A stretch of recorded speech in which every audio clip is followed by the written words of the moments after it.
ఈరోజు village style చేపల పులుసు ఎలా చేయాలో చూద్దాము. ఒకసారి ఇలా ట్రై చేసి చూడండి. టేస్ట్ అనేది చాలా బాగుంటుంది. ముందుగా మనం చేప ముక్కల్ని కడిగి పక్కన పెట్టుకోవాలి. చేప ముక్కలు కడిగేటప్పుడు నిమ్మకాయతో కానీ మజ్జిగతో కరిగితే టేస్ట్ అనేది చాలా బాగుంటుంది. ఇలా కడిగి పెట్టుకున్న ముక్కల్ని పక్కన పెట్టుకొని అందులోని కొంచెం ఉప్పు, కారం, నూనె వేసుకొని జస్ట్ ఒకసారి కలుపుకోవాలి. దాంట్లోనే కొంచెం ధనియాలు, జీలకర్ర పొడి కానీ లేకపోతే ఫిష్ మసాలా కానీ వేసుకోవాలి. ఫిష్ మసాలా మీకు ఇష్టం లేదనుకుంటే స్కిప్ చేయొచ్చు, కానీ అది వేస్తే టేస్ట్ అనేది బాగుంటుంది అనమాట. సో ఇందులోనే కొంచెం కరివేపాకు వేసుకొని ఒకసారి అంతా కలుపుకొని బాగా మ్యారినేట్ చేసి పక్కన పెట్టుకోవాలి. ఇలా చేసుకోవడం వల్ల ఏంటంటే టేస్ట్ అనేది బాగుంటుంది. మనం పులుసు ఉడికేలోపు ఉప్పు, కారం అనేది ముక్కలకి బాగా పడుతుంది. ఇప్పుడు చింతపండు కొంచెం నానబెట్టుకొని పక్కన పెట్టుకోవాలి. ఇప్పుడు ప్యాన్లో ఆయిల్ వేసుకొని మెంతులు వేసుకుంటాము. ఇవి కొంచెం వేగిన తర్వాత అందులోని కొంచెం కరివేపాకు వేసుకోవాలి. అది కొంచెం వేగాక ఇందులో కొంచెం ఉల్లిపాయలు వేసుకోవాలి. నేను యాక్చువల్లీ రెండు కేజీలు చేపలకి 4 ఉల్లిపాయలు వేసుకున్నాను అనమాట. సో ఇలా వేసుకొని ఒకసారి జస్ట్ కలుపుకొని మూత పెట్టుకొని అది కొంచెం పక్కన పెట్టుకోవాలి.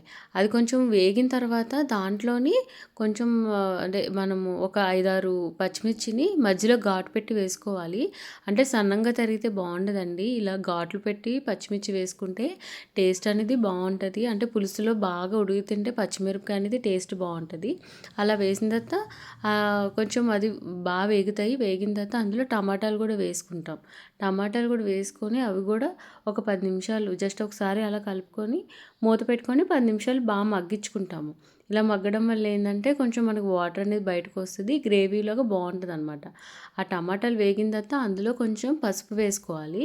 పసుపు వేసుకొని ఇందులో మనం మ్యారినేట్ చేసి పెట్టుకున్న ముక్కల్ని అలా ఈవెన్గా స్ప్రెడ్ చేసుకోవాలి. ఇలా స్ప్రెడ్ చేసుకోవడం వల్ల ఏంటంటే కొంచెం అంటే హీట్ వల్ల ముక్కలు అనేది కొంచెం అంటే కారం అదంతా బాగా వేగుతుంది.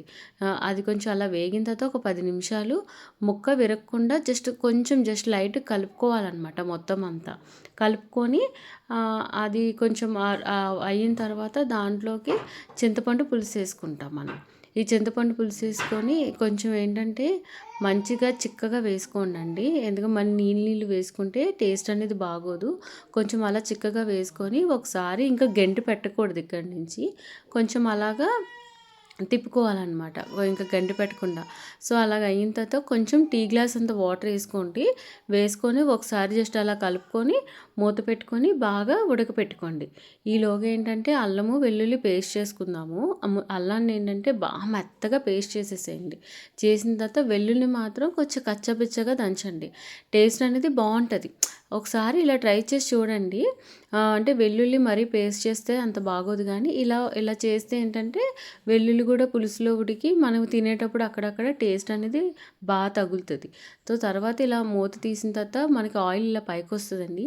వచ్చినప్పుడు ఇందాక మనం దంచి పెట్టుకున్న అల్లం వెల్లుల్లి పేస్ట్ ఉంటుంది కదా, అది కూడా అందులో వేసేసి మూత పెట్టేయాలి. కలుపుకోకూడదు, జస్ట్ మూత పెట్టేయాలన్నమాట.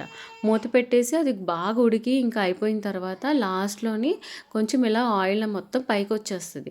ఇప్పుడు కొత్తిమీర కూడా వేసిన తర్వాత మూత పెట్టుకొని బాగా మగ్గిన తర్వాత ఇందులోనే కొంచెం ఫిష్ మసాలా కూడా వేసుకొని ఓ 10 నిమిషాలు ఉడికిన తర్వాత దించేసుకుంటే వేడివేడిగా విలేజ్ స్టైల్ చేపల పులుసు రెడీ అయిపోద్దండి.